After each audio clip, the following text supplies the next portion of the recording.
So the other guy is Karl Brooks. He played for Bowling Green. He's an Ohio kid.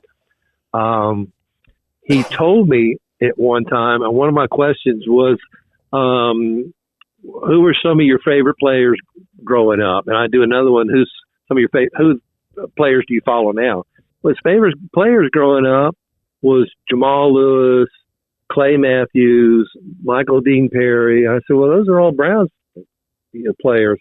He said, yeah, one of my best memories is me and my dad sitting in the living room and watching Browns games. That's pretty cool. So he's a Browns.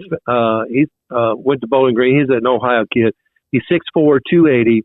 He looks, when you look at him, you would not guess that he was a defensive tackle. You would think he was a defensive end because he looks a lot leaner. He doesn't have that girth, and he's a little bit taller. Usually defensive tackles run 6'2", 6'1", somewhere in that range, 6'3" maybe.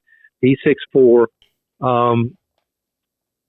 But I would say that he's an excellent run stopper as well. I'd have to say that both him and Benton have one thing in common. They're both big-bodied and excellent pass rushers.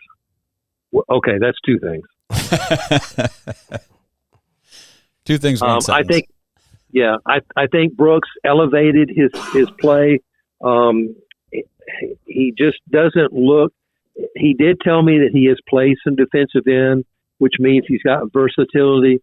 But the main thing the Browns need to do is they need to find some guys to come in and stop that run. He played an extra year because of the pandemic, so he had 49 starts. So he's very durable. He told me even in high school he's never been injured.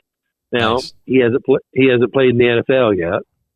But he ended his career with 167 tackles, 27 and a half sacks, and 46 tackles for loss.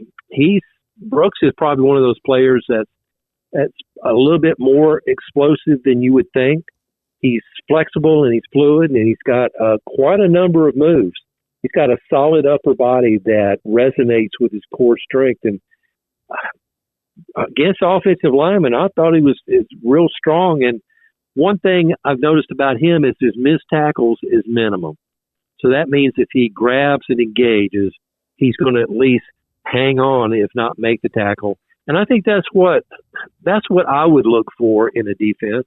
I want guys that are going to make tackles. I don't want guys that are going to have 121 tackles and then have 40 missed tackles. Let's get guys down. Let's grab a hold of them. Let's get to them. And let's be known as a defense that will disrupt plays and get people down.